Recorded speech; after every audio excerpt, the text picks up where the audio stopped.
We're not talking about the best of them. We're just talking about the rest of them. Not the worst parts, but the best parts. And the best parts we have. The best of the rest. Hello, and actually, black isn't a color. Do you know that, Andrew? You aware of this? Welcome Seen this? to Heard about this? Best of the Rest, the show where we take a second look at movies that were poorly received upon release and challenge ourselves to only talk about the things we like and what the movie does well. It's Slasher Month, and this week we are talking the 2007 film Halloween. My name is Chris Logan, and I am joined, as always, by the co-host with the darkest, brownest eyes, Andrew Williams. Are you ready for this one, Andrew? Yeah, sure. Let's go. I actually made an assumption there. You have brown eyes? Everybody's brown eyes, Yes, I right? do. Okay, I do. good. Red hair, brown eyes is a very rare combination. Oh yeah, what are most redheads? What's more common? Blue eyes. That's Blue your eyes? typical ginger configuration. Oh, you're a special little snowflake, Andrew. I Hey, know. what's My your mom tells me all the time. history with this movie? You actually, on the last episode, you did reveal to us that this is the only film that made you walk out of theaters. So, of course, everybody knows we are a hashtag positivity podcast. We're here to talk about the best parts of this movie, and we will, but we're also not going to lie to you. And Andrew, I want to hear a little bit more about your initial impressions of this film. So, the reason that I ended up going to see this in theaters at all is because I randomly read online at the time that noted member of the Monkees, Mickey Dolenz, had a brief part in this film, which he does. We'll come back to that. But I mentioned that in passing to my sister, who's a huge fan, and we like slashers well enough. We'd been watching like the Nightmare on Elm Streets in that point, so we were like, well, sure, let's go check this out.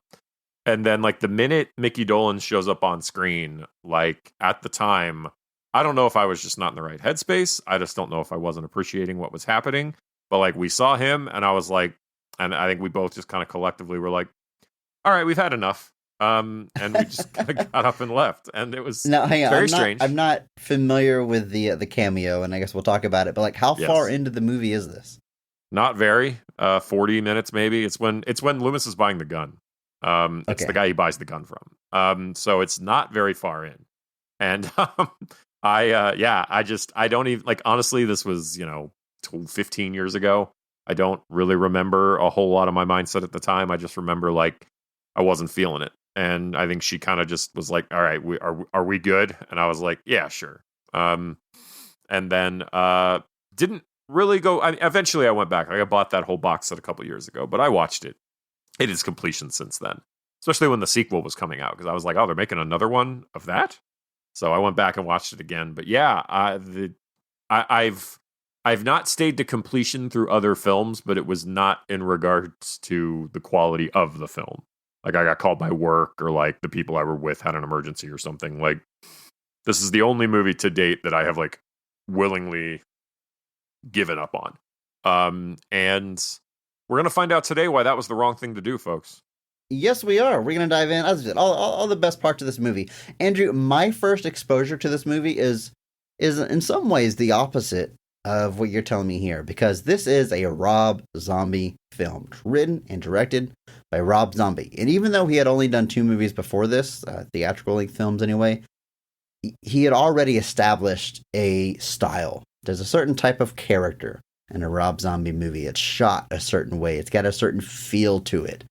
And I gotta say, even at the time and to this day, I would not describe myself as a fan of Rob Zombie movies. I love the guy's music. I've seen him in concert a couple times. That, we're all good there. But with just different wavelengths. I'll just put it that way. His movies just, they're not for me, I guess is the simplest way I can put it without getting all negative. But I would say, especially in 2007, that was kind of my takeaway. When I saw this movie, I saw it in theaters. I was like, you know what? That's my favorite Rob Zombie movie. And like I said, there wasn't very many at the time, but I think that's still true to this day. I think this is my favorite Rob Zombie film. And I know I'm kind of setting a low bar because I just said that I don't like his movies, but I get the most enjoyment out of this one. And my initial impressions from the film were I'm also not the biggest fan of the original Halloween movie. I do like it. I don't want to sound too negative about it, but I don't like it quite as much as some people that also Like host me. this podcast. You can say it. It's held in very high regard in a lot of people. I don't quite have that strong feelings about it, but I thought even at the time in 2007, this did just a lot of interesting things with the source material. It is not a shot-for-shot remake of the original, and I think it's all the better for it. I think it's a good way to go about doing a reboot, and we're going to talk all about it, but let's set the stage a little bit here. This movie was released August 31st of 2007. It's made on a budget of $15 million. As we've established this month, pretty standard fare for your slasher films are typically under $20 million. At the box office, it brings in a little over $80 million, $80.4 million, which, again, that's not a huge number, but when you're working with those low budgets, it's turning a profit. They make that sequel. Critically, the film it's not well received. There's really no way around it. It holds just a 27% critic score on Rotten Tomatoes. There are aspects of this movie that critics did point out and praise, and I'm sure we'll do the same here, but overall, it just wasn't seen as a successful relaunch of the franchise like it was intended to be. Yeah, I think that's a safe thing to say. Was 15 million was not the most expensive Halloween movie made at that point. That still belonged at the time to H2O, about a decade before this. Get that Jamie Lee Curtis money in that budget. You gotta. This one, however, is the highest grossing film until Halloween 18. So this one, like you said, brought in 80 million. H2O brought in about 75. And the original brings in about 70. More. So yeah, and then everything in between that was like 25 or below for the most part. So this was, like you said, maybe not quite what they were looking for, but the numbers were still the highest of the franchise to that point, which is, I assume, why it got a sequel, why they told him to, hey, keep doing what you're doing if it's going to make us some money. But I don't know if we'll ever talk about Rob Zombie's Halloween 2, but the success was not sustained, we can say. Yeah, until Halloween 18, this stood as not the most expensive, but the highest grossing. So that had to mean something to the studio. That really surprises me. I haven't really looked at the numbers for H2O until you mentioned it just now, but that movie was a big deal. Like I was pretty young when it came out, but I remember like I watched it because it felt like a big deal. And what was that? 97, 96? When did that come out? 98, actually. 98. Okay. So it was a legacy sequel before H2O, that was hugely... Chris, 20 years later. Yeah. That's what. So the original is 78. Oh, you probably don't remember what year the original was. Sorry. You're saying I should have known the year. I got you. Yes. I'm an idiot. You're right. So it was a legacy sequel before that was, being done a lot. And it was a sequel that ignored previous sequels. Right. Up to a point, which also was not commonplace at the time. So that movie, in a lot of ways, is kind of a trailblazer and the first to do both of those things. And like I said, I remember being I watched that movie when it came out. I remember renting it, having not seen all those sequels, which of course didn't matter story-wise, but I just felt like I knew the franchise. The next entry, Jamie Lee Curtis is back. I should check this out.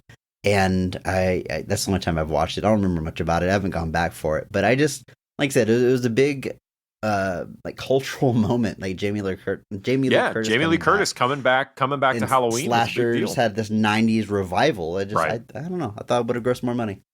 It's definitely it's definitely made in the post-Scream landscape where and I think Kevin Williamson may have even done like an uncredited rewrite on the script. Back in the time where like if anybody was making a horror film, they called Kevin Williamson to do a rewrite of their script because he wrote Scream.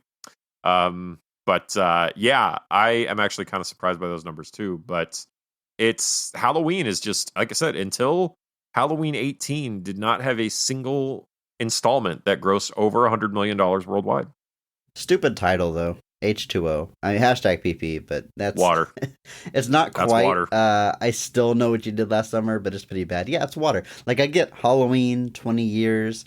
If H2O didn't already have a meaning, I would think H2O was a nice little title and abbreviation. But it's water, but folks. It's water. What are we doing here? It's one of those, like, we talked about it before, like Independence Day, like the cover, they put ID4. Like they try to make What is that? ID4 a thing. No one calls it that. No. But H2O was successful. No one calls it. Is that the Well, because the title is literally Halloween H2O. 20 years later is like the subtitle, right? Yeah, like I've always just heard it called H2O, though. I've never heard it called 20 years later. But the title's a mess. Hashtag PP. But look, we're not talking about that one. We're not talking about that timeline. We're talking about this reboot. And it's time to cross that threshold, Andrew. It's time to discuss this film, all the positives, everything we liked about Rob Zombie's Halloween.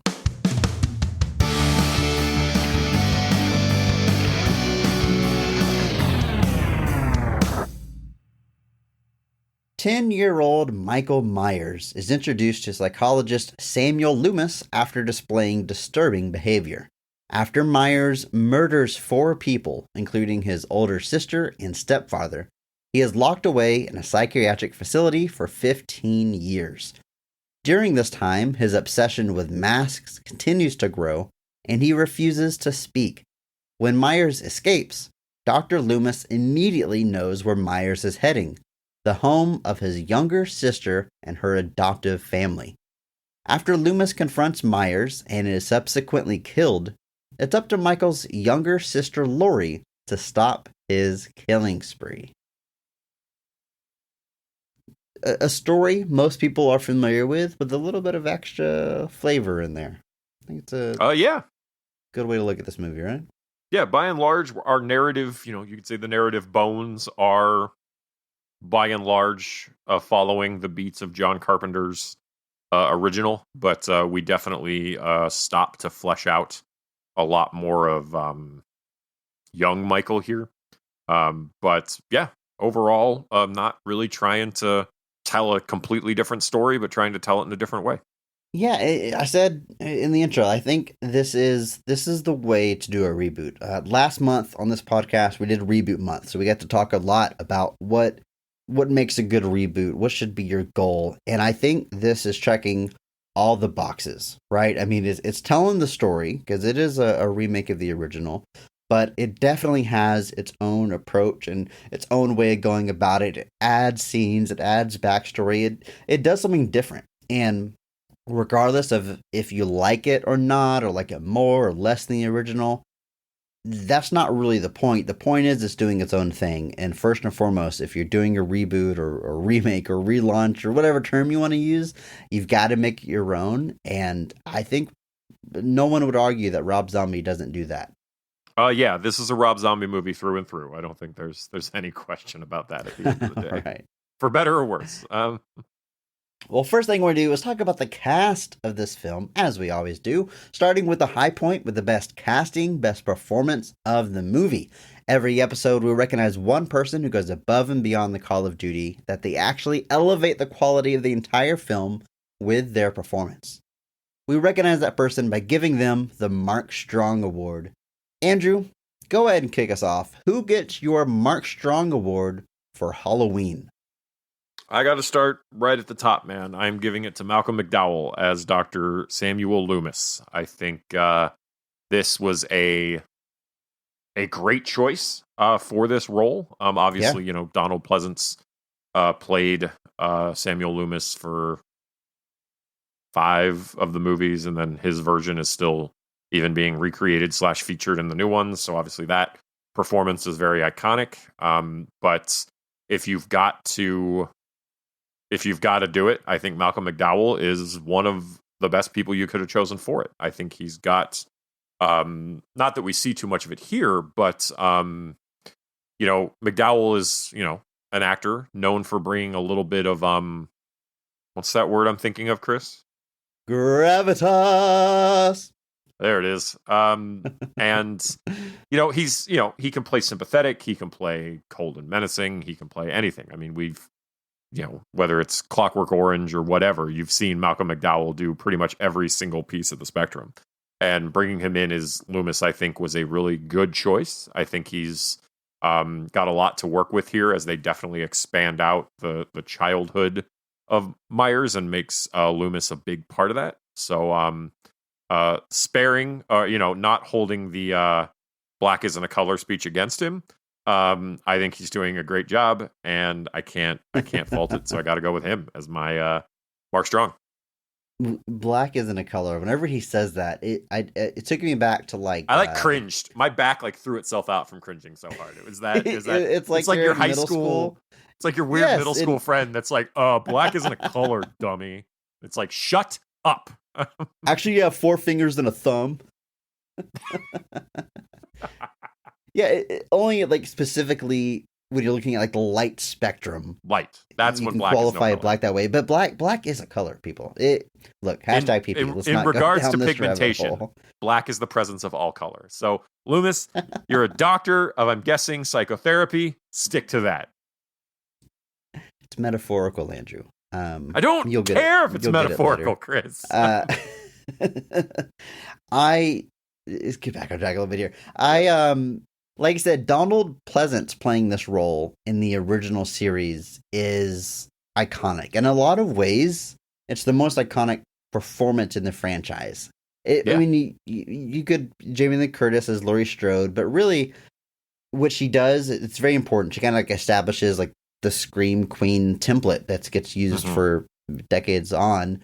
And now that she's come back to the role, maybe you could say she's the most iconic, but whenever you're looking back those original series of movies, for one, Dr. Loomis is in a lot more of them than Laurie.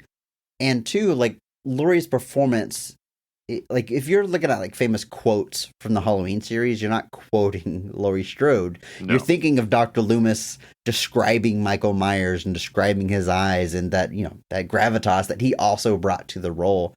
It's like I said, in a lot of ways, it's the most iconic performance of the series because, Michael Myers is iconic in its own way, but as far as an acting, you get what I'm going for. Yes. When it comes time to casting for a remake, this had to be probably the hardest one. You've got to get you're thinking like who could possibly do this role and live up to it and not feel like then they cast Malcolm McDowell and everybody's like, oh wait, actually that's perfect. Actually that's spot on. That who else could it be? Terrence Stamp probably, but other than that, I don't know anyone else that could play this role. And yeah, he does a great job. He's hitting all the same beats. I mean, he's not reinventing the Dr. Loomis character. His relationship with Michael's a little bit different, and he does die in this movie. Spoilers, which is a different take on it. But all in all, he's there is a sequel here, Chris. Does he come back for the sequel? Yes, he does. Oh my gosh! I guess does he not have? He got better. His eyes get gouged out.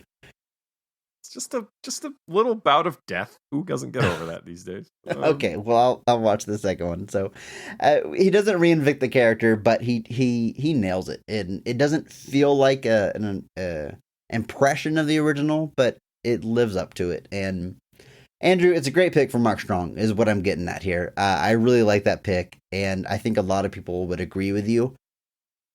However, I'm giving my Mark Strong award to someone else, Andrew.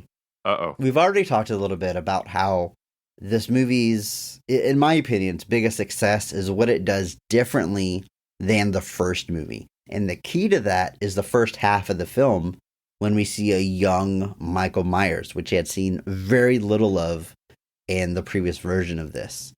And my Mark Strong award is going to Daeg Faerch. I think I'm pronouncing that right. I watched an interview with him.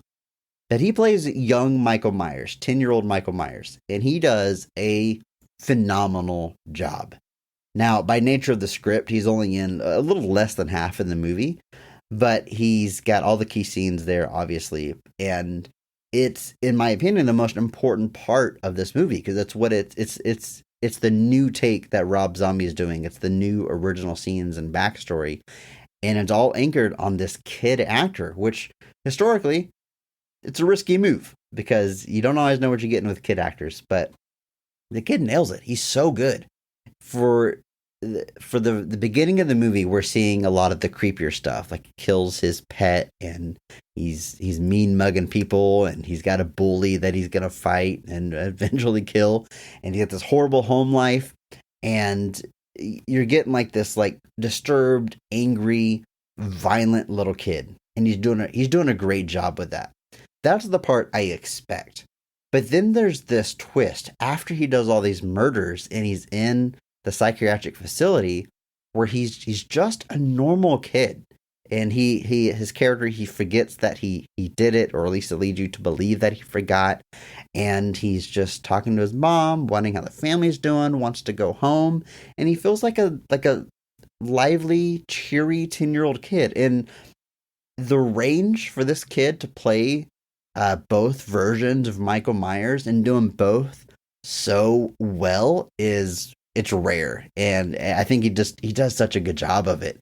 And because it's the most important part of the movie, in my opinion, and he nails it, I've got to go to him for the Much Strong Award. It reminds me a little bit of when Macaulay Culkin did The Good Son, and everybody was like, "Oh, this kid can be creepy. He's not just like America's sweetheart child actor." And I would even say Daeg here goes even beyond that. I mean, his cheery kid and his evil side, he just nails them both. I agree. I think this is a great pick. I think he definitely stands out amongst this cast. But yeah, like you said, this movie gives a lot more precedence to Myers as a kid. In the original movie, you kind of see the events of what he does, and then we just kind of jump forward. There's not a whole lot of development given to young Michael. It's mostly just kind of explained later. But here, they don't just feature it. Like you said, the first half of this movie, or at least the good first third of it, is Loomis with some amazing hair and young Michael. Yes. They give Loomis the hip youth pastor haircut in this one. It's I especially love that he's constantly like tucking it behind his ear and stuff. Like and always like he's messing with he's it. working that wig. When Malcolm McDowell finally shows up later, I was like, "Oh, thank God, your normal hair." But yes. How else yes, can you anyway. show the passage of time, Andrew? People get haircuts. Beards are my go-to. You grow a beard, it means it's 10 years later. But no. Anyway, back to Daeg. He's doing a great job, like you said. He's got. It's not a task I envy at all, because it's creating that balance of both sides of this character, showing both the violent side, but also the human side. I mean, that's kind of the difference, because in the original Halloween, Michael is very much portrayed. You know, if you listen to Loomis's speeches about Michael, he's pure evil. There's nothing behind his eyes. There's nothing to him. He can't be reasoned with. Michael is this force of nature for whatever reason. In this movie, they very much try to, and Loomis himself even kind of says it later, Michael is a perfect storm of exterior and interior forces. Basically, the idea that Michael is not who he is because of any one thing. He was not born with all the things needed to become Michael Myers, but even somebody that had gone through all the things he had still might not. So he really tries to build that idea that Michael is unique in the sense that it's not any one thing that makes him like this. It still doesn't really dive into exactly what it is about him that makes it like this, but they obviously show his broken home, and how he's got this this rage that's kind of being built up towards these people in his life that are, bullying him or just awful to him. So, and then the few characters that are sympathetic get spared from his original kind of rampage, but not so much his second one. But finding that balance and being able to portray that as a child actor it's a Herculean effort. And I mean, he was 12 when they made this movie. So that's, again, even just speaking more to his ability and how great a performance it is. Yeah, I immediately looked up Daeg's filmography. I'm like, he's such a good child actor. Like, what else has he done? And he's still got credits, still out there working, still acting. Not a ton of stuff. I have seen a lot of indie movies. He did do Hancock back in 2008, right after this movie. I still haven't seen Hancock, but has a little part there. And is also a rapper under the name Great Daeg. I listened to a few tracks. Not for me. I prefer his acting, but good for him, spreading his wings and multifaceted talent. So, Do your thing, Mark man. Strong Award going to you, Daeg. Let's take a look at the rest of this cast. We talked about young Michael Myers. What about adult Michael Myers? This go round, he's played by Tyler Mane. Now, Tyler Mane, I know as Sabretooth from the first Yep. X-Men movie. And let me tell you, my first note about him, whenever we jump 15 years later and we see adult Michael Myers and he stood up and they walk him down the hallway, my note just says, what an absolute unit. This dude is huge. And Michael Myers has always been portrayed as a taller than average person, but they take it to the next level here. The dude is massive and imposing and intimidating.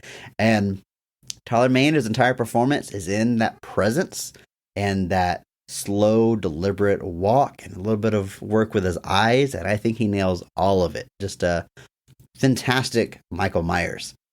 We've talked earlier this month about how Robert Englund a little unique for being synonymous with the character of Freddy Krueger, because a lot of slashers are kind of a revolving door. And then even like Jason has Kane Hodder eventually, but there's plenty of entries without him. The Shape, Michael Myers, it doesn't have a defining actor. It's always been a revolving door. I'm not sure what the most number of times someone's played him, but there's not like that one guy that's like, oh, that's my Michael Myers for most people. Right.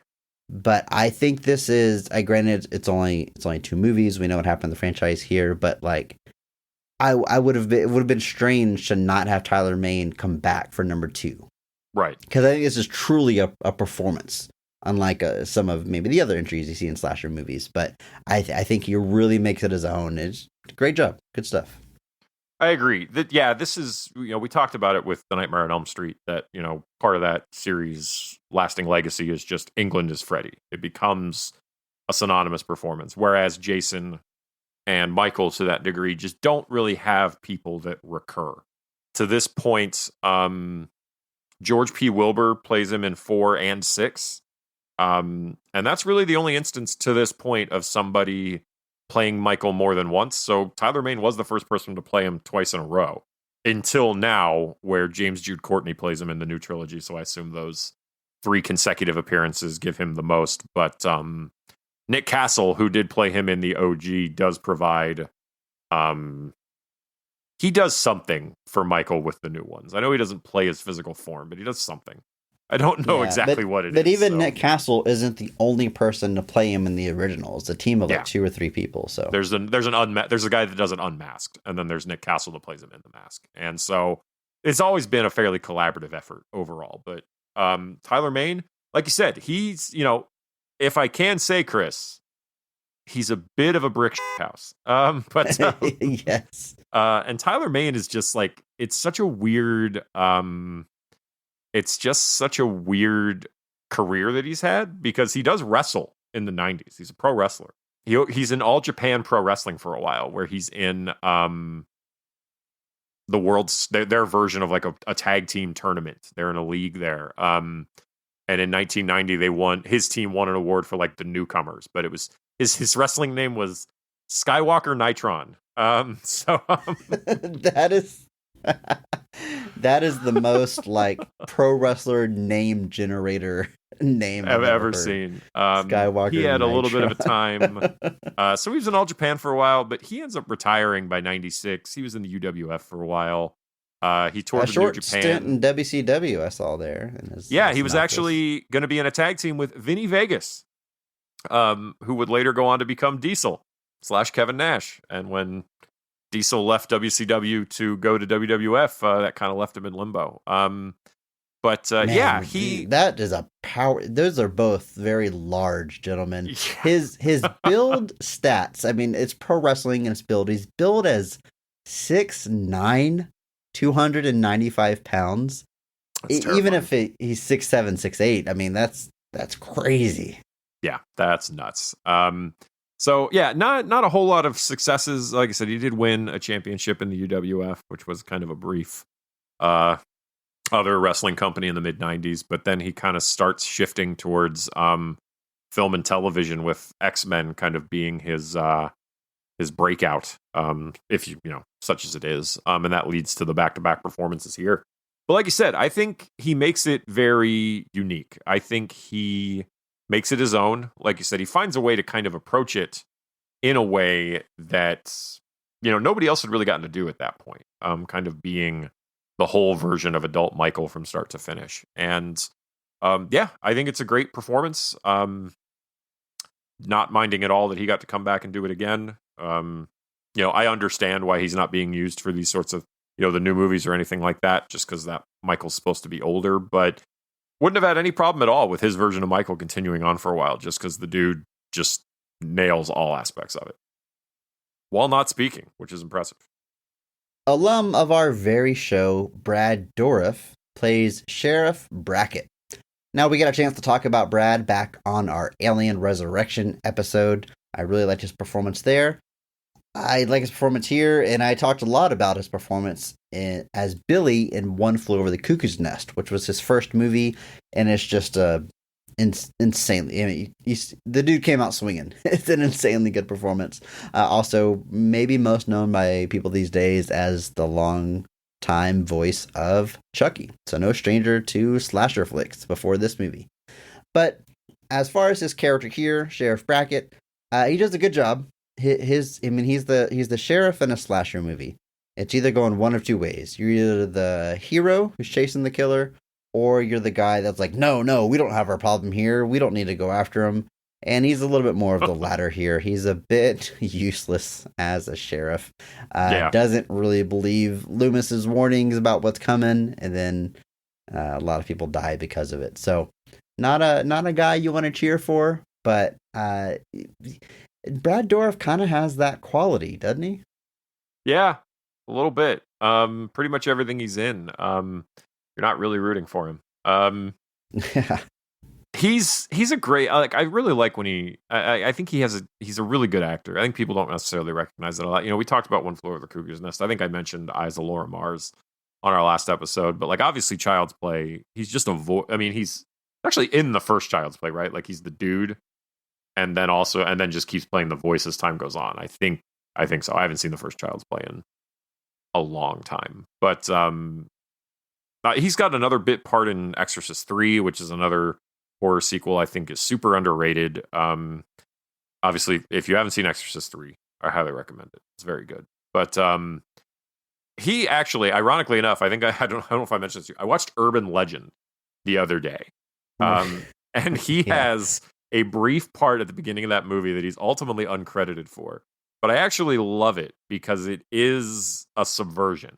Because you look at Brad Dourif and you look at him and you're like, yeah, he's creepy. I don't trust this guy. He's skeezy. So he's skeezy. Yeah. The scene, and I'm just going to walk through it real quick, is they're at this woman is driving in her car, an attractive college-aged female, as these movies tend to do. And she pulls into this gas station because she's out of gas and she's driving home or something. And she pulls in, and then he walks out looking all creepy. It's raining, it's dark, it's nasty. And she has to fill it up, and he's like, okay. And he goes and puts the gas in, and then he walks away for a second. Then he comes back, and because he's like going to like swipe the card or something. And he comes back, and he's like stuttering. That's the thing they give the character. And he finally stutters out that he wants her to come inside because there's a problem with the card. And so at this point, you're definitely getting the, what's this dude doing? And she's also having those thoughts to this matter. And so she follows him in and immediately finds that there's nobody on the phone and starts kind of freaking out and trying to run away. And she eventually runs away from him, breaks the window, runs back to her car, and just drives on out. But then he comes running out after her, and he's trying to say something, and then he finally says, there's somebody in the back of your car. And I actually thought it was a really cool subversion to have him actually being the guy trying to save her, from this thing in the back of her car that she doesn't know is there. And that's his only scene in the movie. He just had a couple of pictures of him later on through the rest of it. Can't say the rest of the movie holds up, but that's good though. That's I really liked that there. scene, and it definitely like, because it's got the tension, and think you know where it's going, and then no, you don't. But yeah, Brad Dourif is great. But like you said, here he's just the sheriff. He inherits the role of Lee Brackett, played by Charles Cyphers in the original films, and then he also came back for Halloween Kills as well.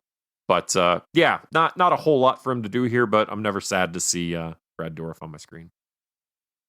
Scout Taylor Compton plays Laurie Strode, a pretty important role in this movie. I do believe she was one of the last ones to be cast and was a relative unknown at the time, which I think is the right way to go with this character. And we talk about like Rob Zombie movies, and one thing that's true of Rob Zombie is he's a huge fan of horror films, which has been evident his entire career, both in music and movies.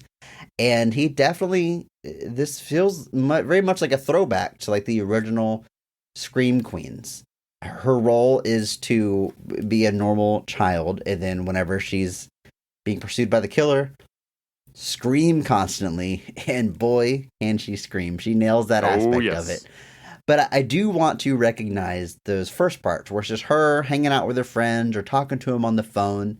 She has a quality where she feels very much like a high school kid, which doesn't always happen in these movies. And yeah, these teens are all a little bit older, which thank goodness, because they're naked all the time. And it's a weird thing in horror movies where they're playing 16-year-olds, but they're topless a lot. Andrew, that's weird. Yeah. Right? Yeah, it's very weird. I can't disagree with that. He was 18 when this was released, so they really like they definitely were going for far more age adjacent than they typically, when you've got 30-year-olds playing 18-year-olds. And yeah, and she is not one of the topless ones, to be clear there, but she is a very believable normal high school kid, and I like that quality of her performance. I agree.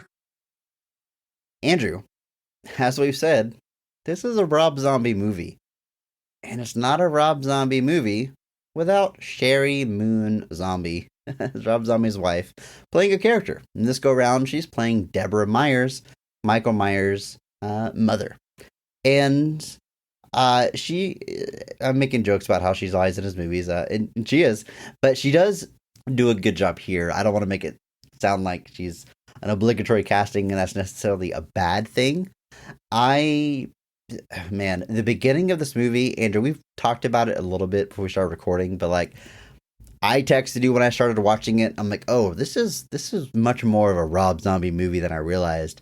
And you were like, yep. The first 5-10 minutes of this movie, basically until Myers goes to the psych ward, it is all the hallmarks of Rob Zombie. It's just horrible people doing horrible things, saying horrible things to each other for no real reason. It's I mean, hashtag PP. I don't want to dwell on it too much, but initially her character's not given too much. It's revealed that she's a stripper because, of course, he made her. Let's moving on past all that.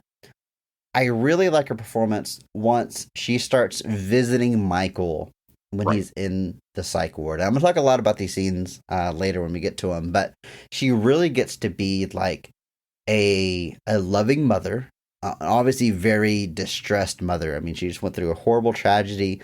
I think it's very interesting and very cool of Rob Zombie to like make her still a loving mother. Like, I would almost expect him to make her like, I have no son, I hate him, and it's just another negative in young Michael Myers' life. But she very much still loves her son, wants him to get better, visits him every week at the ward, kisses him on the forehead, tries to discourage him from wearing masks because he has a nice face. I mean, really good stuff. Establishing her as like a loving mom. And then she has a very tragic final scene where after Michael Myers kills again as a child in the psych ward, She watches home videos and takes her own life, and it's very effective. It's really Extremely. good. So a rough start all around, not necessarily because of her performance, but like those initial scenes weren't working for me. Hashtag PP. But when she gets to shine a little bit more one-on-one with Michael, being that mom, I think she nails it. Yeah, I believe my exact words to you, Chris, were the first 5 minutes of this movie is almost offensive to me. But There's hashtag really PP. bad. But yeah. just the Hashtag way they're PP. talking to Bad each stuff. other. I mean, you're obviously supposed to get the vibe that this is a terrible home to be in, and I guess to his credit, I very much believe that this is a terrible home to be Sure. in. You've got a lot of stuff. I know William Forsythe, there's a brief appearance there as the kind of stepdad, but yeah, it's so. And even in those scenes, you get these brief little glimpses that obviously she's sympathetic to Michael. Like, it's not a lot because she's screaming back and forth with her weird, physically hurt live-in boyfriend. I don't know who he is, but not these kids' father. It seems to be established at one point. But anyway, it's you get those glimpses where you can see that like she doesn't want him to talk to Michael that way, but she doesn't do a whole lot about it.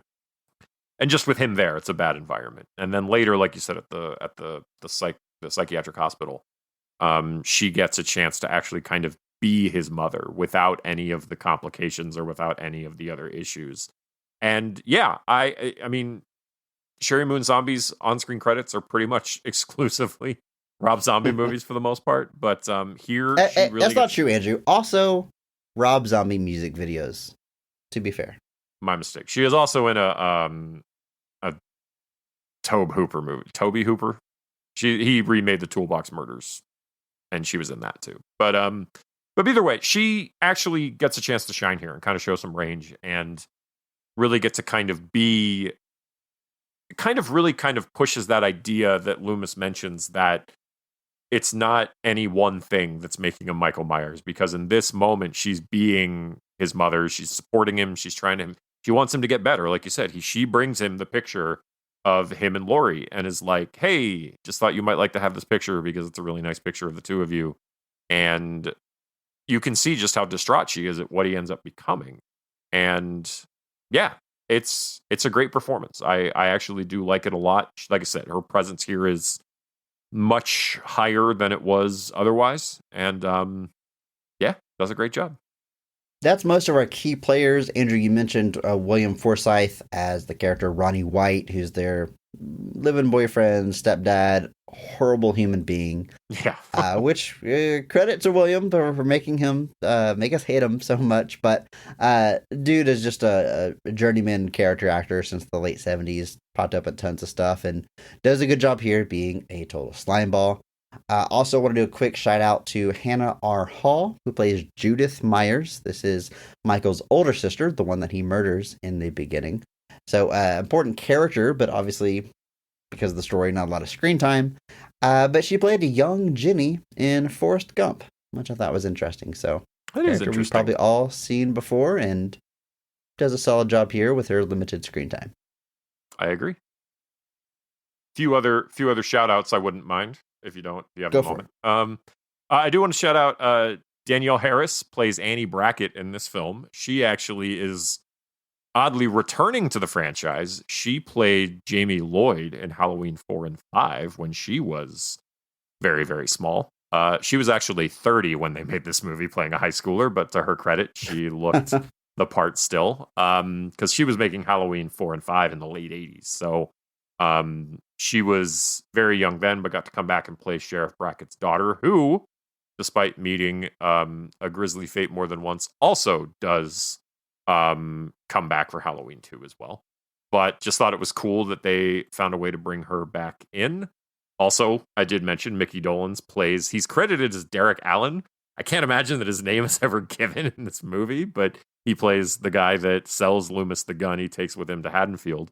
Don't know why the drummer / singer for the Monkees plays a gun salesman in this movie, but to increase ticket sales. Clearly, Andrew, it worked on you and your sister.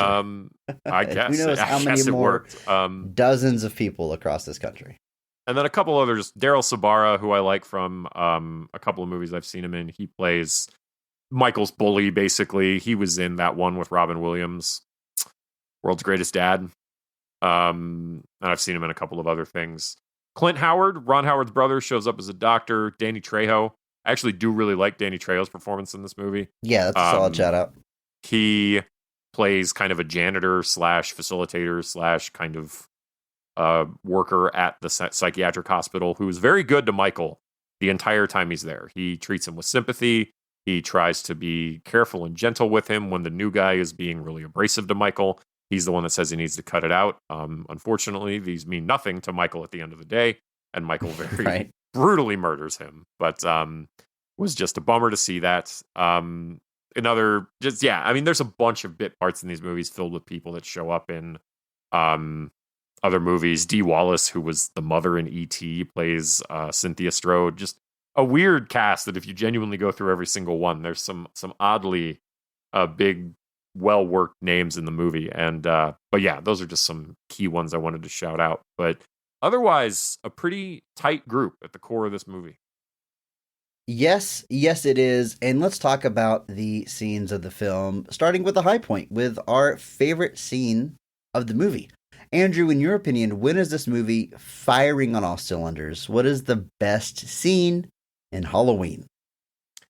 We've touched on it a lot to this point, but I don't know if there's a particular one that I would point to, but I think the scenes with Michael Loomis and his mother in the psychiatric hospital are where I think the movie is working most for me. It's #PP. The second half of this movie is very much kind of just the original Halloween condensed to about 40 minutes, and just hits a lot of those same notes, even some of the same iconic visuals. This first half, though, is where it really gets interesting, and these scenes in particular of Loomis trying to kind of understand what Michael is going through, and with his mom being there as support, I think that's where it really all starts working for me. I think in particular, the one where it kind of finally breaks down has to be probably the one that stands out the most, where like Michael is literally like crying to his mom that he just wants to go home.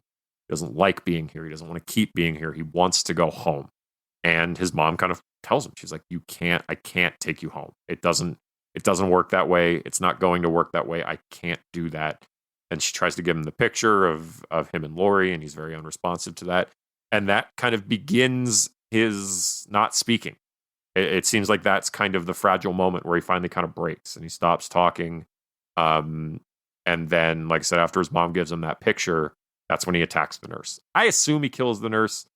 I don't really linger on it. I don't know. It was a fork. Although I guess tetanus is pretty bad. You can survive a fork. Come on. But tetanus is a nasty thing, man. Depending on where that fork has been. But either way, that's where like the whole thing basically breaks apart. His mom basically was like, it was just kind of the moment where Michael realized that this is not changing. And this is my life now, basically. And he snaps. And from that moment on, he's just in the hospital and he's just being wheeled around. But it's all very powerful stuff. You get, like I said, his mom is heartbroken seeing that this stuff is happening with her son.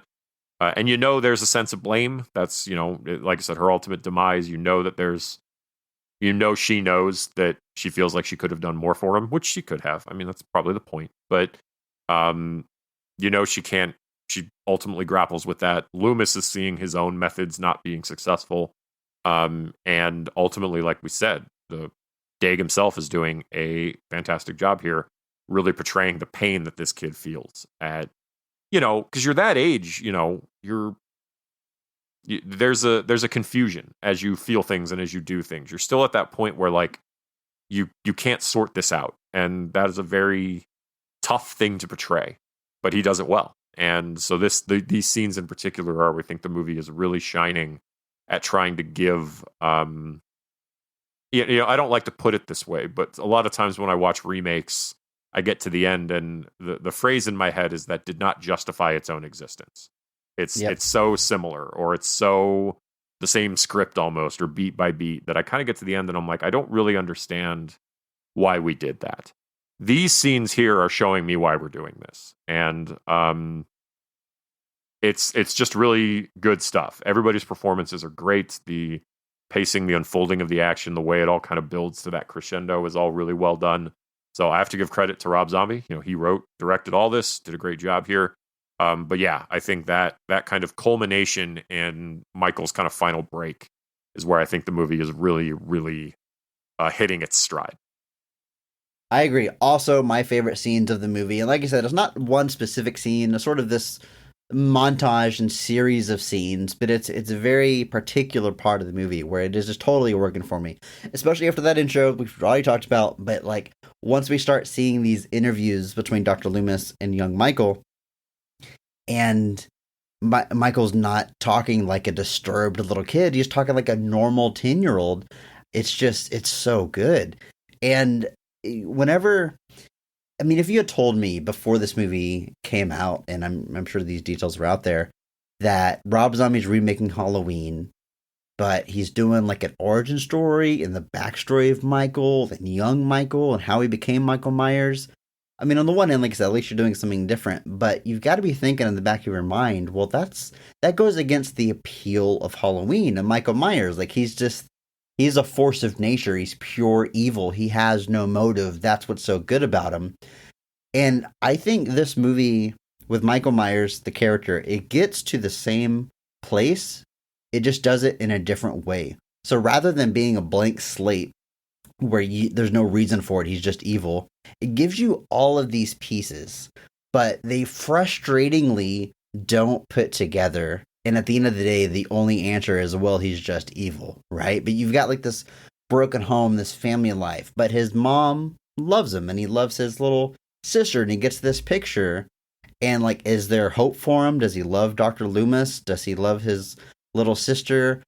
Danny Trejo's character, I think, is a very important piece of the puzzle, because like he cares for Michael, like you said, and he treats him with respect this entire time, and then Michael kills him without a second thought. And why is that? Michael kills Dr. Loomis without a second thought.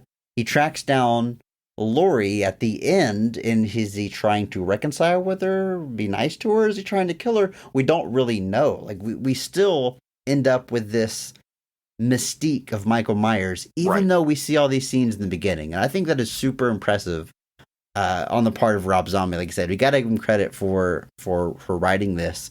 And these scenes with young Michael, they're just, they somehow don't demystify Michael Myers, even though they're showing us all this stuff. And I think that's just a magic trick by Rob Zombie. And I think I got to give him a lot of praise there. You know, I've already, the beginning scene, some other stuff for like, the movie's not quite working for me, but I thought that was it's just really, really cool take on the character, doing something different, but getting to the same place. I can't praise it enough.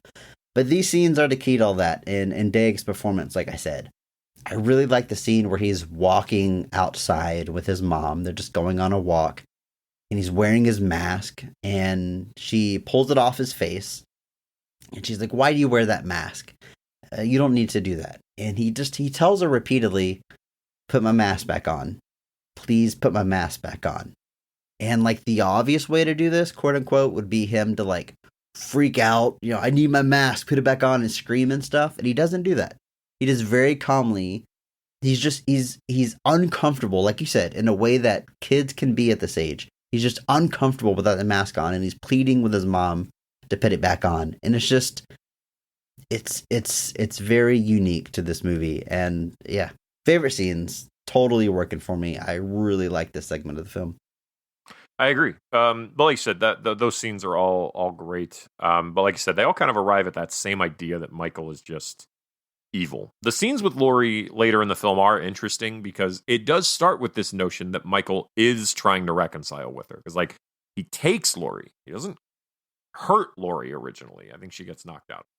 He doesn't kill her originally. He takes her to like their house and is like trying to show her the picture and like seemingly trying to make her understand. But she doesn't understand because she doesn't know that she's Michael's sibling at this point. We know, she does not. And so ultimately I feel like it does escalate into Michael feels rejected and starts attacking her. But like you said, there's still that mystique. There's still this notion of like, why?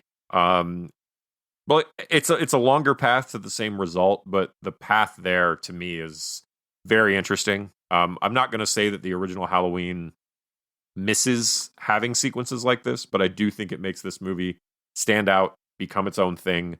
And yeah, when Rob Zombie was finally able to kind of get past some of his Rob Zombie-isms and kind of dial it down to be a quieter scene with just, I mean, 3 people in a room, basically, it was actually kind of shocking what was able to happen, where it just felt real. It felt authentic, it felt genuine. Like, it didn't feel like, nobody's, his mom showing compassion in these scenes, I think, is the big thing for me, because it does establish that his mom is on his side, which, like I said, it's glimpsed in those early sequences where she hates the live-in boyfriend. She, her other kid, her older daughter, is disrespectful. And she's really just trying to keep everybody afloat. She's the one that has to work. She's got the baby. She's doing her best, which I think is something any struggling parent can empathize with. The idea that sometimes it feels like it's all falling apart and you're just doing everything that you can. And then it ultimately, in this case, results in this massive tragedy.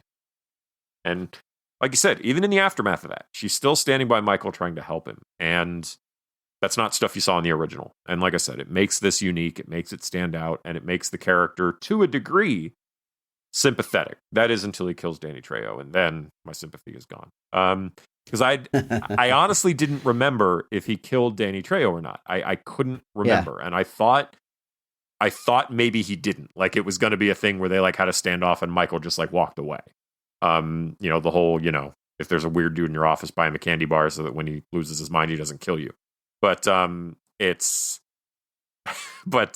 unfortunately he does. And I think that is so key to the movie, though, because right, it's the turning point for me. Yes, if he spares his life, then we have a movie trying to make us feel empathetic towards Michael Myers, and that will not work with the second half of this movie. It means there's a line that can't be crossed, and Michael crosses all the lines, and so you can't throw in this scenario where as long as you've been nice to him, he's not going to do anything to you, because that means he would kill nobody on the outside of the hospital, really, because none of these people have done anything to him. So you have to get him still to the point where there's no sympathy, and he is just evil at this point. But I think that build to kind of that point is extremely well done. Like I said, you can kind of, you can freeze frame the movie at the exact moment it happens. And that's like I said, that's the best stuff in the movie. I love the mask in this movie. To my knowledge, off the top of my head, this is the first time we've seen the Michael Myers mask with this degraded, dirty look. I feel like all those original movies, it's almost always like a pristine white. Sometimes like too much, sometimes like really clean looking in some of those sequels, but it's always been like that haunting white mask, which looks cool on its own. But I really like this degraded look they do here and the story they build in, where he actually finds this mask as a child and keeps it someplace safe so he can retrieve it later, and that's what ends up with that dirty look we have in the end. And I think that's cool. It's another way to make this movie unique, separate it from the other ones. And this 2018 trilogy we have actually also does the dirty mask thing. And I don't know if it's directly inspired by this series or not, but I like that change to it while still making it a classic Michael Myers look. And I do have this question for you, Andrew. How do you feel as far as the Michael Myers character having visible human eyes versus the black holes for eyes? Do you have a preference there? It really doesn't matter to me. I think it's kind of dependent on the story you're telling. Like, I know some of the late 80s, 90s sequels definitely just do like the kind of blank eyes, or even they cover the eyes. I don't remember. But I think in this movie, showing his eyes specifically was a deliberate choice, and I think it works. It's not one of those things I think too much about. In fact, I've never thought about it until you asked me, Chris. Well, you're welcome. This movie, I think, is the best of both worlds. You see his eyes a lot. You get a performance out of it. But especially towards the end of some of the night scenes, they light it in a specific way where his eyes become blackness. It's like after he kills or I guess he doesn't actually kill Dr. Loomis, you've revealed to me, but after he supposedly looks like he kills Dr. Loomis, you've got a lot of scenes with those black eyes, because there's just this further proof there's really nothing behind there. So I think kind of depending on what Michael Myers is doing, kind of going back and forth between the human eyes or the black eyes, I think is pretty cool because again, there's some of those sequels where you can see his human eyes and it just looks a little dopey at times. But I think this movie that plays it right, kind of going back and forth. I do agree with you about the mask. I like the mask in this one a lot because it looks weathered. It looks worn. The first Halloween having a bright white mask makes sense because you watch him steal it from a store brand new. It's a scene in the movie. You see it happen, so it works. And so in that regard, Halloween 2 kind of still being a pristine white mask still makes sense since it's just supposed to be the same night. But yeah, when you start getting to 4, 5, 6, H2O, Resurrection, you're just like, dude, do you like clean this every night after you're done killing? Like, what are you doing? And maybe he is. Maybe Michael is like, the mask is important and wipes it off. But in this one, yeah, they established that like, yeah, like his sister's boyfriend wants to wear it during sex. And it's just like, first off, a little weird, but a little bit. But he ends up finding it, and I think he wears it when he kills his sister. So it establishes that, like, because he wears the clown mask when he kills his stepfather, and then he wears the Michael mask when he kills his sister. So it establishes that, you know, this night is a monumental night as far as, you know, him killing people, and so he keeps it, that and the knife. And that knife is so not sanitary. If you stab anybody and they survive, they're assuredly going to have an infection. Michael, can you just be considerate? But yeah, I like the weathered look. Like I said, they use this in the new movies. I like it a lot there too. Because yeah, I just rewatched 4 and 5 recently, and the mask just looks. Honestly, if there's a single problem with those movies, it's probably the mask. You know, it's just it looks so. I don't understand. It doesn't look as good, and then it's pure white too. So. Hashtag PP. How does that part get worse? How do you mess up a mask? Just use the same damn mask. Right. Sorry. It's not hard. PP. No, I agree. There's some weirdness there with that mask going on, and then but yeah, I really do like what they do here with it. I think establishing that it's because in Halloween it's very much I grabbed this to cover my face. Like there's no motivations behind it. There's no attachment to it. And so here we find out that it is a genuine thing that Michael seeks out when he kind of turns into fully formed Michael. And it's interesting because the only time you see his eyes is when he's wearing the mask. If he doesn't have the mask on, they obscure his whole face. You never see any part of Michael's face when he doesn't have the mask on. So it's interesting that wearing the mask actually gets you a more expressions and more expressiveness from Michael by seeing his eyes versus having no mask. And I mean, that's the whole thing with the masks. He makes the masks his whole life because he wants to hide his face. He feels more comfortable and more like himself in a mask. It's another thing that they establish in this. Whereas in the original, he wears a mask when he kills his sister and they just kind of run with it. And the original is very much less is more. And I'm not trying to criticize that whatsoever. I still really like Halloween. I don't want to act like you needed to hold my hand and walk me through Michael Myers' transition. But if you are going to go back and do it again, I think that's an excellent way to do it, to establish meaning to these things and build in this kind of crescendo that leads to Michael kind of fully detaching. And the mask is a big part of that. Andrew, we said it a little bit earlier, but the second half of this movie, give or take, it's a pretty long runtime for a slasher movie, almost 2 hours, hour 50 here. But most of the second half is more or less the events from the original. It's Michael Myers, loose in Haddonfield, killing teenagers, most of them while they're having sex, and eventually stalking Laurie Strode. And I'm not sure. I mean, I'm not sure what all we can say about that, other than it's exactly what it sounds like. It's exactly what you expect, and it's what the movie needs to deliver on if it's going to call itself Halloween. But I will say that Michael Myers in broad daylight through a school window, always cool, always effective. I like never not going to work. 100%. It's so you get a lot of the classic Hallmark, like when he stabs the dude to the wall and he hangs there, when he puts on the sheet and he's got the glasses over it. A lot of that stuff, it all makes appearances here. I get the Myers house is abandoned, but I don't know why you would sneak in there to have sex, because it's just so gross. I had to say, my note is like, wow, very romantic. Sneaking in abandoned houses to have sex. Abandoned houses where people were murdered. to have sex. And I'm not gonna, teenagers are gonna Look, do it's hard when you're a teenager and you live with your parents, right? I mean, you've got to get creative sometimes. I think I understand that, but I think you can do better than the murder house, especially when the murderer is back in it. That was my one thought watching that scene. I was like, this is so Chris. Imagine the smell. Yeah, dirt, debris, the smell of teen sex. Ugh, just disgusting. Especially for Michael, because he's wearing a latex mask, which latex masks already smell bad.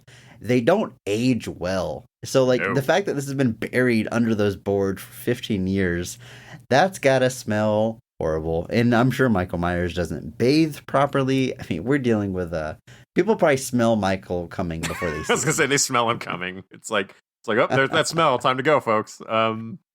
But yeah, so this half, it's like you said, you can speak about it somewhat, but like you're getting, it's just Michael's rampage to Laurie. He kills her parents, he kills some of her friends, he goes back to his house, he kind of really just goes on the rampage that you expect from Michael at this point.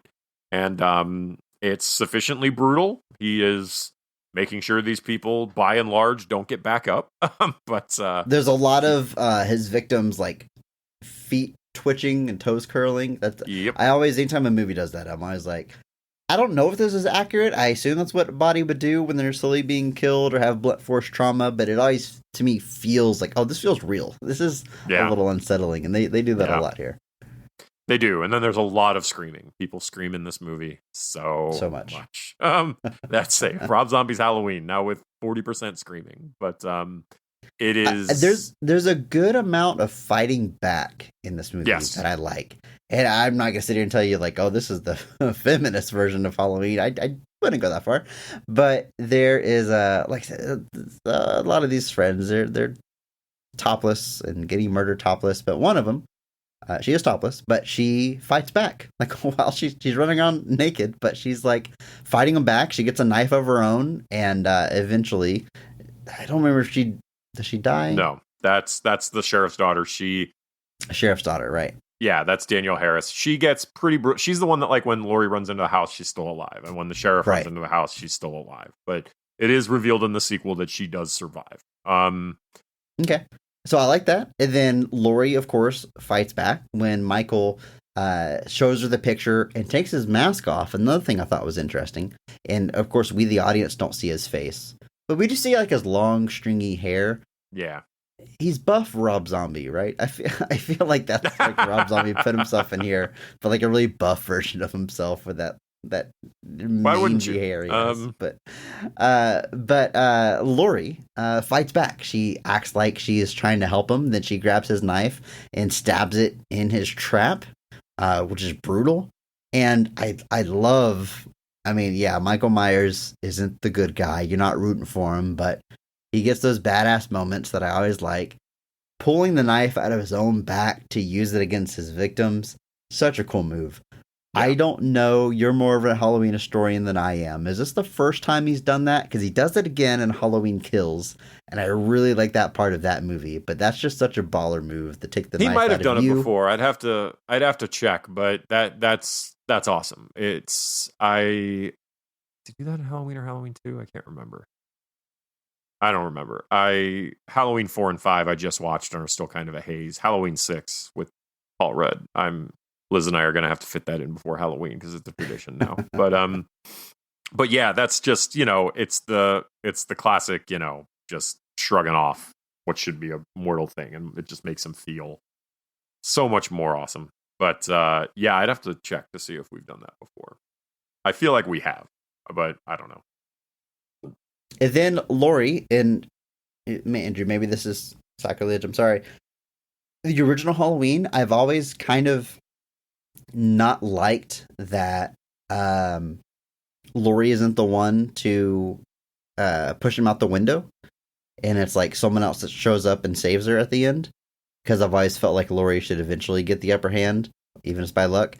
And this movie does it a bit different. I mean, the window thing is Michael taking him out the window, but Laurie gets to grab the gun and shoot him in the head, which you're telling me there's a sequel, and I know there's a sequel, but like I don't know how they get around this. But for the purpose of just judging the movie on this film, she like executes him in the driveway in a very tense moment. It's blood all over herself. She's screaming her head off, and then boom, we go to credits. And I thought that was a really cool final shot, final moment of this movie where Laurie gets to take him out himself. I think that's, to me, that's the right way to end the film, in the Halloween story. Yeah, in the original, Laurie rips off his mask and he tries to put it back on, and then Loomis shows up and shoots him 6 times and he falls off the balcony. So in the original, it's not Laurie, but at least it's Loomis, who at that point also had a deep connection to Michael. But and then even the ending of this is a bit of a call out because they look out the balcony and obviously Michael is gone. And then he like stares off into the night while Laurie sobs in that version. So her kind of doing the same thing here, just taking on both those roles for herself, basically. I do think that's a good way to do this movie. And it's another way to make it stand apart. There's actually this like this fairly relatively iconic set of Halloween posters from Mondo now that Jason Edmiston did.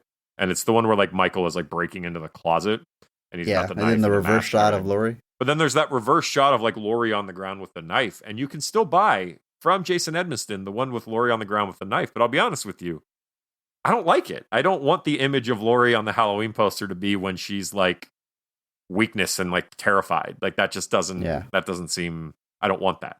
And that just mentioning that right now, I think kind of explains why. Is because she doesn't get the moment to take him out. It's not a moment where she's fighting back. It's a moment where she's just kind of trying to survive. And but yeah, in this movie, like I said, you're going to go a different path. I think this is a great way to do it. At this point, we assume, and to be clear to the movie, folks, like at this point, you have no reason to think Loomis is alive. Like you have zero reason to think that. There has been no indication that he is alive.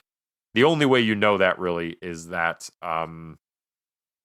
you find out in the sequel. There's the other way, like when they announced he was coming back. That's the only way it works. There's no other way. But it's a pretty baller ending. Yeah, we cut to credits, and then the credits are spliced with like home movies of young Michael Myers, which I think is just, it's cool. You got the classic theme playing, you got those old home movies. It's just this eerie feeling, seeing like a happy kid after the events that we saw. I think to kind of put a button on it. I like the new stuff he adds with young Michael Myers. I like the final scene of the movie. Overall, I mean, I like the movie. I don't want to act like the rest is garbage. But as far as the most successful parts of this movie, what Rob Zombie's bringing to the table, it's young Michael Myers, and I think he, in the final scene, like hits the nail on the head. I agree. I think he brings like you said, this new stuff he brings to the table is all pretty good. It adds more depth to Michael as a character. It makes the transition from Michael to Michael a lot more. You just follow that journey in a lot more real time. Whereas in the original, it's really just kind of, this kid's a bad egg, and that's really all there is to it. He's evil. That's it. We're here. It's a process, and they follow that process, and I do like that a lot. I don't know why I didn't like that at the time. Maybe at the time I was one of those people that was like, this is taking away all the mystique, but there's still tons of mystique. I guess if I'd stayed and watched the whole thing, I would have known that. But Yeah, no, Andrew, you had to leave halfway through. What a jerk. But I still got your money. You had nothing to lose by watching the rest of it. Yeah, I actually don't remember how he survives into the sequel either. Michael, that is. But I might have to go watch it. I actually know some people that are like unabashed fans of Halloween 2 because I think they feel like it was finally Rob kind of getting to tell his own story. Whereas this movie still has to kind of play within the confines of what a Halloween story is, with young Michael growing into adult Michael, all of that. They were like, Halloween 2 is where he kind of finally gets to just, this is Rob Zombie's idea of what a Halloween movie is. And so I've seen people that are vocal fans of it and vocal defenders of it. So I might have to go there next.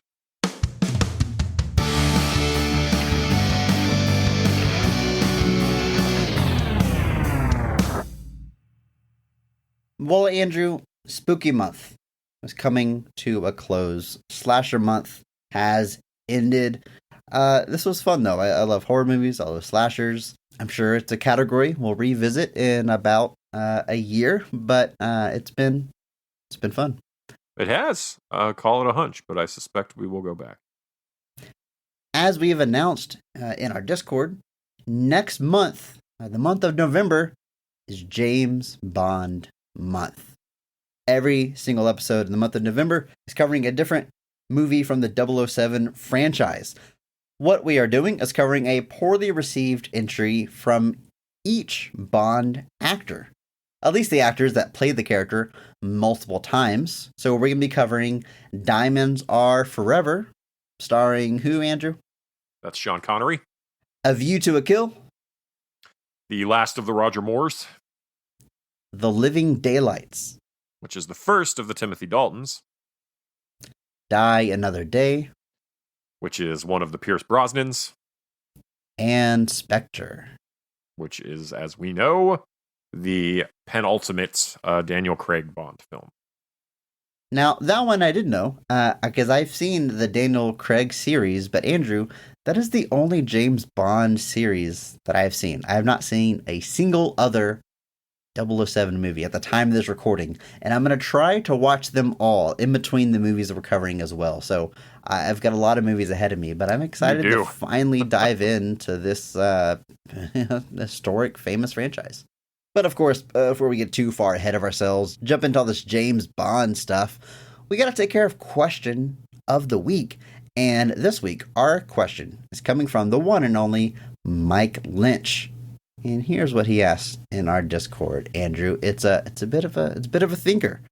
He says, "What movies are the signposts in your life? The ones that define your age or a turning point in your life. You can name as few or as many as you like." I like the wording of this question. I've never thought of this term before, signposts in your life, but movies that are defining moments in your life or take you back to a certain era, that's good. I'm going to think on this a little bit, but off the top of my head, I think it starts with the Mighty Morphin Power Rangers movie. That is the first movie I remember watching over and over again. Had the VHS, watched it, I don't know, probably daily for a while. First movie I was kind of a little obsessed with. Watched Ninja Turtles a lot too, but yeah, for some reason Power Rangers is the one that's sticking out to me as far as like my earliest instance of I guess having a favorite movie. I think I remember seeing the Power Rangers movie. I don't know if I was quite in that deep in the weeds with it. The first Bill and Ted is a movie that I know I watched a lot as a kid because I remembered like thinking about that movie a lot and watching it a lot as a kid. So that was late 80s, early 90s. So I remember watching that one a lot. The first Batman 89, my parents had like taped off of television. So I watched that one a lot too. So like I remember Batman 89 like really well. And this one's interesting for me, but I remember too, this is just something that I like reminiscing on. I have some more recent examples of this too. But when the Star Wars trilogy, the original, was released, re-released in theaters, the special edition, my dad took us to see all of them, and we saw them in like, we kept trying to see them, and we had to go to like different movie theaters all the time because they weren't showing in all the places. And so I remember me and my sister for sure, maybe my brother, like just driving around, Southwest Houston, going to theaters, trying to watch these movies as they were being re-released. And it's one of the things you look back on. This was, this was the mid 90s. The internet wasn't around. My dad was just looking around for theaters showing these movies and was driving his kids to go see them, which is pretty cool. My dad did that a lot. My dad took me to the movies all the time when I was a kid. So, but I remember those Star Wars ones pretty vividly. And then obviously when the new ones came out, I remember we saw the first one like 6 times. It was ridiculous. I saw Star Wars Episode 1 a ridiculous amount of times. The first time I saw Star Wars I'm trying to think of where I was living. I was in 2nd grade. My dad had the original trilogy on VHS and like a box set. The sleeve had like Darth Vader's helmet on it. So I guess this would be before the special editions, and we always had it in the house. I knew what Star Wars was, and it just felt important. Like everyone knows what Star Wars is. Everyone knows these characters. Like, what are these special these special movies? And one week I decided, like, oh, I'm gonna watch these Star Wars movies. I'm gonna watch one a night. And I did, and it was almost like homework, which I didn't like fall in love with Star Wars, but I remember watching them and being like, oh, okay, this is that reference. Okay, I understand this now. And it's I didn't quite have a notebook taking notes, but it kind of felt like that. Like I wasn't a kid like falling in love with Star Wars, but I was like, it's important that I have seen these movies. Was my thought process, and that was my introduction to Star Wars. Hey, if it works, man. The next moment in my life that I would jump to is high school, because I feel like that's when I really fell in love with the art of film making, Andrew. That's when I really you reach an age, you get a job, have your own money, buy your own DVDs, and get to watch all these movies that you've heard about and really do a deep dive. I did a deep dive in like Tarantino's movies, for example. And the two that are sticking out to me is from this era are Reservoir Dogs and Memento. Both movies that I watched, fell in love with. I still refer to them as probably my two favorite movies of all time.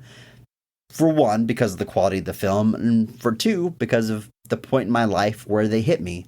And I absorbed them, and I appreciated them on a level that I hadn't appreciated movies before then. Because, high school, we're a little bit older enough to really kind of understand the stuff that goes into films and enjoy them on this deeper level. And those two really struck me, and that's the next signpost of my life that I'm going to. Reservoir Dogs and Memento in high school. My next one that I really think of outside the just watching and enjoying movies as a kid was probably when I found Kevin Smith, also around high school, early college. Like when you watched Mallrats, you saw Mallrats on TV, so I went back and bought Dogma. Actually, Dogma might have been the first one of his that I saw because my aunt really liked it and she rented it. And just went through all of Kevin Smith's movies, so it was the same kind of idea where you start finding out about Kevin Smith's life story and how he made his movies, and you just tell yourself, "Oh man, I could do that. I could get all my friends together and just make a movie for super cheap." And you start appreciating the process, but you start seeing these movies. So yeah, Kevin Smith.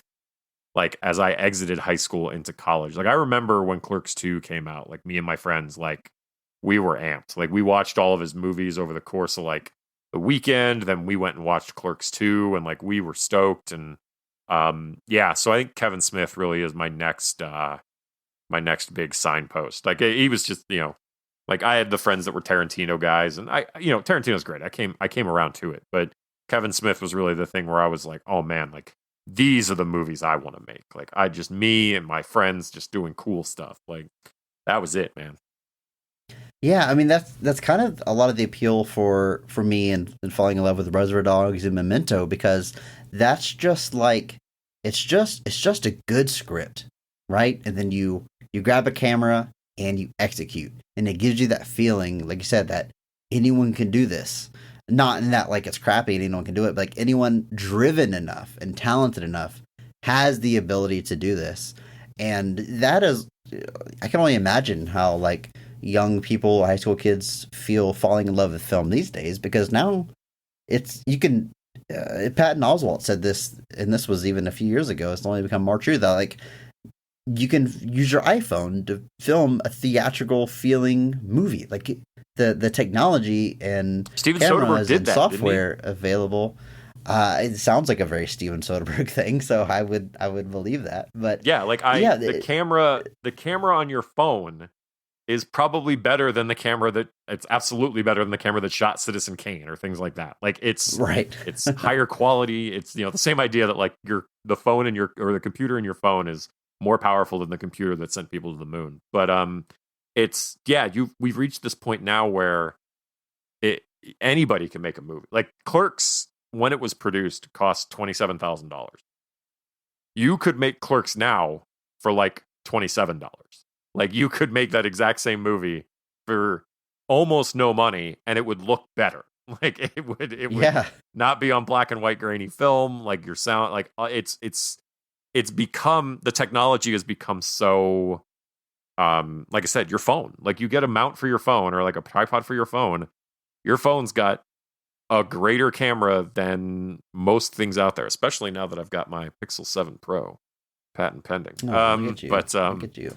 But yeah, it's crazy to think about, because at the time, even then, the bar was still pretty high to, like, even in the 90s, early 2000s, to get like a nice camera that you could shoot things on. Because at that point, phone cameras were non-existent. Like, I actually have somewhere in my house a Canon T3i that was a 1080p, that was a solid camera, that in my head I was like, oh, if I wanted to shoot a movie, I could shoot it on this, and it would be 1080p. And of course now everything's friggin' 4K, so it doesn't matter. But if I can, I want to jump to a more recent signpost of a film, and I mentioned this before, and I've mentioned it on the show multiple times.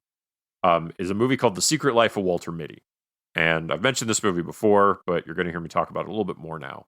I saw this movie kind of by happenstance. I was at the first MondoCon with my friend Dusty, and we were going to go out. He was telling me, he's like, there's going to be like a party with all the people from MondoCon. They're going to be hanging out. Do you want to go to that? And I was like, sure. And so we get back to the hotel room. We drop off all of our stuff. We sit down on the beds, and Secret Life of Walter Mitty is on. And we just ended up watching the whole movie. Just like we didn't go out. After that, we went to like a Chinese buffet or something. But like whatever we were going to do went by the wayside, and we watched this whole movie. And that whole movie is about this idea that Walter Mitty, played by Ben Stiller, is after an accident in his earlier life, he has basically played his life by the numbers ever since. But it leads to him having these intense daydreams where he imagines being this more interesting person. But one of the biggest hallmarks of that is that, he doesn't do anything. Like, he goes to work, he comes home, he frets about like his mom's bills and all of that, and he never really takes adventures for himself. And he's always kind of been hesitant to do that, because that's just not what you do when you're responsible. And he finally has to. So like a set of circumstances unfold that he has to go out and explore. And he goes on this wild trip trying to track down this particular person. And it's beautifully shot, but just that message of that idea of there might be more out there that you're not seeing, that hit me in a very profound way at the time, and kind of was the kind of probably the first thread on like this idea that maybe my life could expand beyond Houston. And over the ensuing years, it just got tugged at more and more. Especially, and there's some other pieces of media that ended up impacting that. But seeing that movie, because like I remember when the trailers came out, and everyone was like, "Oh man, this is Ben Stiller's Oscar!" Like this, they were like hyping it up big time. Right. And then it kind of came and went. Like it came out, it's like a 50 on Rotten Tomatoes, and like the box office was like fine, but it wasn't amazing. It just kind of came and went. And so I never ended up seeing it. I was like, all right, whatever. And so I saw it by chance there, and it has stuck with me ever since. And it's something I still think about. It's a movie that still sticks with me, and is probably the last big, like, there's movies that I've loved since then, don't misunderstand me. But like, as far as a movie that like marked a moment in my life, that's the most recent one I can think of something where it was like, this movie actually hit me in a way that it impacted the direction of my life. And even the earlier movies, I don't know if they really did that. So it kind of stands alone as its own Hollywood sign type signpost in my life, where it actually led to a massive change in direction. I mean, that's a great answer. That's a great signpost movie. Because I'm struggling to come up with more. Like, after, like I said, I fall in love with film, and I've had this deep love and appreciation for it ever since. There's plenty of movies that are like new favorites, and I like what they do, and open my eyes up to things. But like, as far as defining a change in my life, not a lot come to mind. There's definitely naturally, you fall in love with film in high school, you become a bit of a snob, and there's that era. And then I feel like I've kind of come out of that, and like a deeper appreciation for movies, but I can't think of like a one movie that defines it. But I will say there's one movie that I looking back, I can say as a signpost film for me. It's this little superhero movie called Green Lantern that I didn't see when it came out, but I watched it with the intention of like only focusing on what works in the movie and the positives, because it was the first You had to go and do film this that to we me. covered. You had to go and do this to me. You had to go and add First- me. I get to be the sentimental one. You had to put me on the spot like this. It became episode 1 of Best of the Rest of our podcast, and this podcast has had an important change in my life. Not to get too sappy about it, but it's become a very big part of it that I enjoy very much. And it started with Green Lantern, and I'll always look at that movie that way. So I'll do that as my final signpost here. Well, I think that's a great pick, Chris. I'm trying to think if there was somewhere like a moment where I kind of really that mindset, because we told people the kind of the elevator pitch of this show where I mentioned this to you offhand, and then like days later you were like, "Bro," you're like, can't stop thinking about it. I'm trying to think if there was a moment where like I really like started like leaning into that idea that like it was probably the fervor over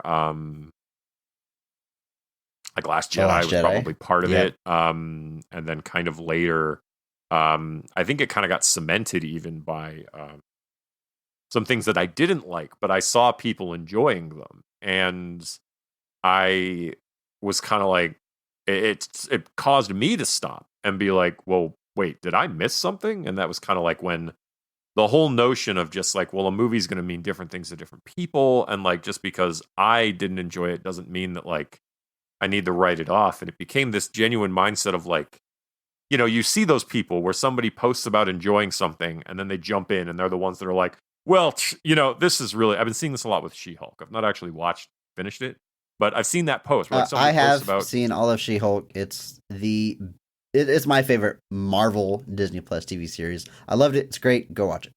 Anyway, sorry, continue. But I'm seeing people that like people will post about enjoying it, and then there's that guy that has to come in and just be like, "Oh, people actually liked this," and it's just like there's nothing. You're adding nothing to that conversation. You're going to a bunch of people that enjoyed something and had a good time watching it, and you're just being the guy that's like, you're all dumb for liking it." And let me tell you this, folks. Nobody likes that guy. Nobody. If you're doing this to I'm not going to say it. If you're doing this to people, everybody freaking hates you. But I'm not.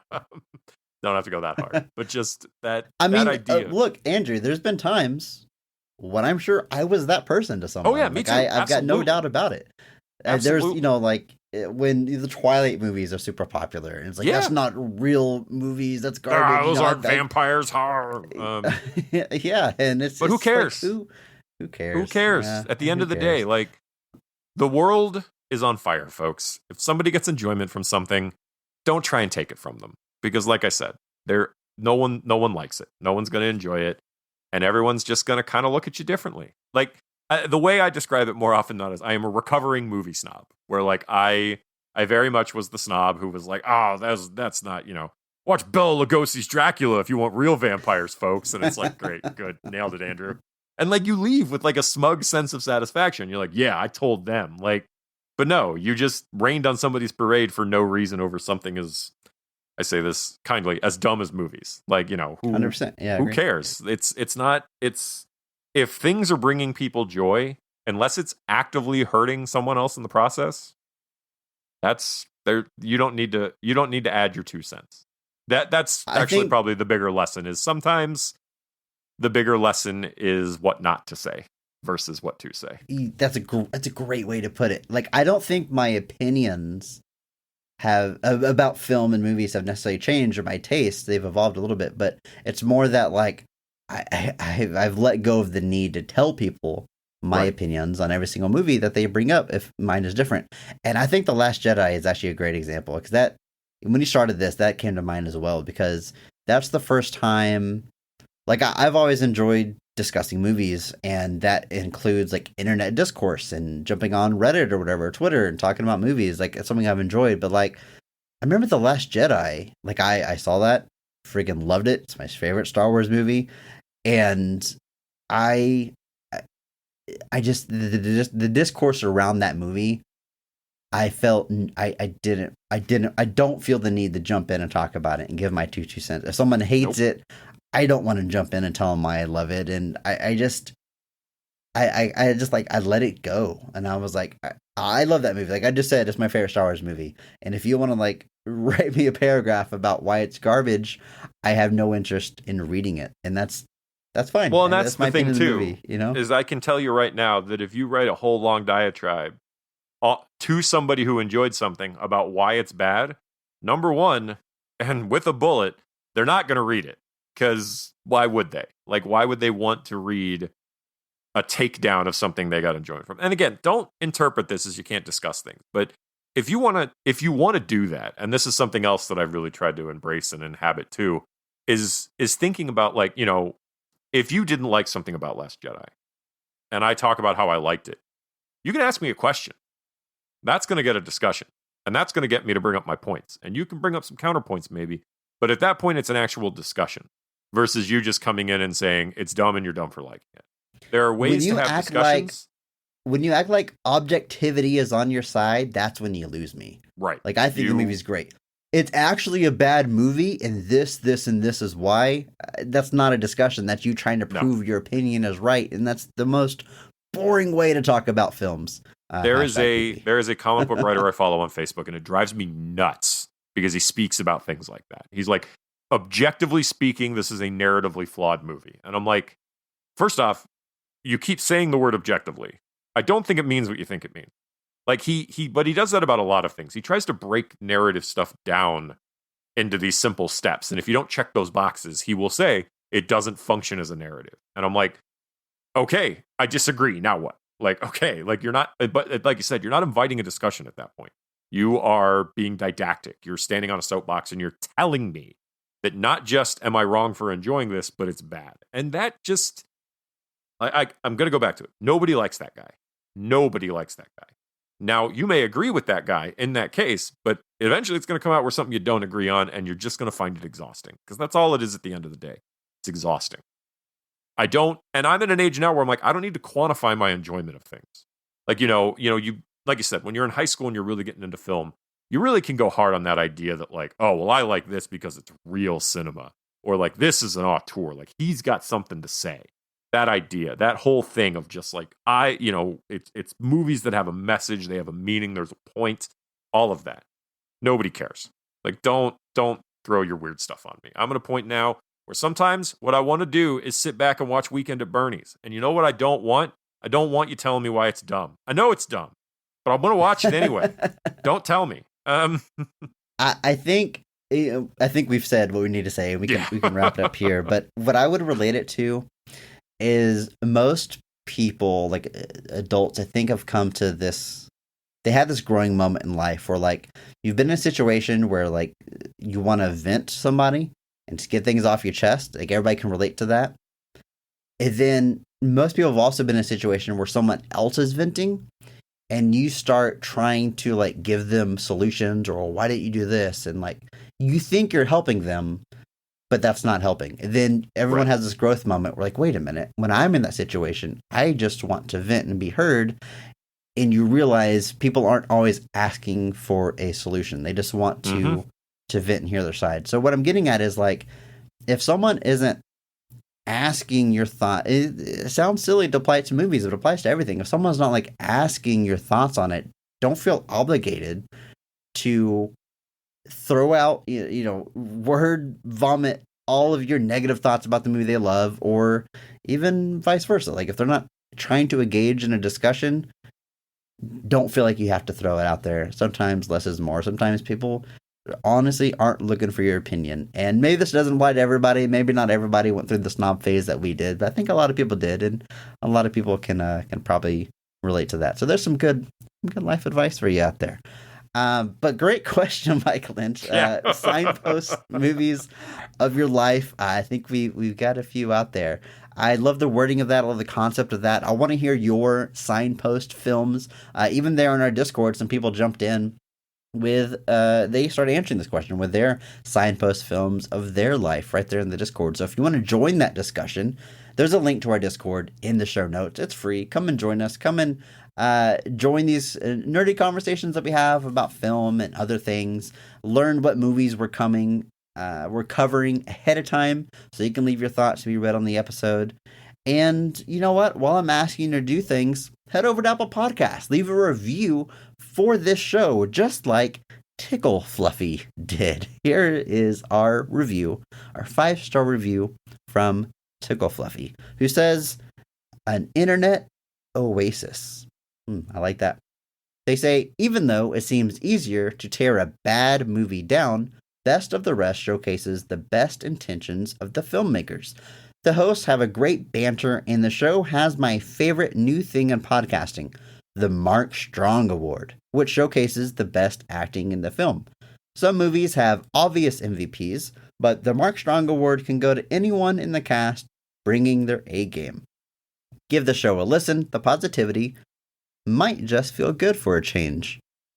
Oh, those are some very kind words. I like this specific shout out to the Mark Strong Award, because I don't know about our listeners, but that is definitely a phrase that has entered my regular vernacular, and I apply it to just about everything I watch, every TV show or movie. I'm looking for a Mark Strong Award or standout performance. Yeah, thanks for the review. You can leave us a review. We'll read it on a future episode. Your words will come out of my mouth. Put whatever you want in there, and you'll get to hear it on the podcast. Andrew, it's time we get out of here. Yes. Anything you want to say to the people at the end of this very long episode? Thanks for joining us, guys. It's been a journey, but it means a lot that you guys are here with us through this. Thanks for being here. And remember, maybe not every movie is great, but all movies have greatness. Thank you to Mark Benavides for singing our theme song. Follow him on Instagram at NotThatMarkAnthony. Thanks to Mitch for the music. Check him out on Twitter at I'm a Biggie Boy, and check our show notes for a SoundCloud link. If you enjoyed this episode, please share it with a friend. It's the only way we're going to grow. And follow us on social media at BOTRcast. Thank you.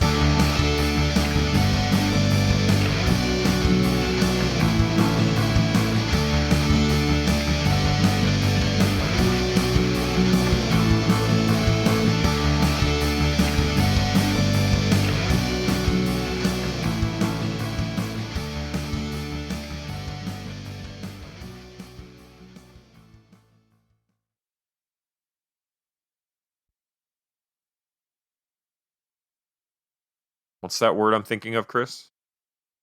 Gravitas. That's horrible. Gravitas. Like I said, Donald Pleasance makes like I said, Donald. Woo-hoo-hoo. Let's get back on track here. Like you said, Donald Pleasance, right? Yes.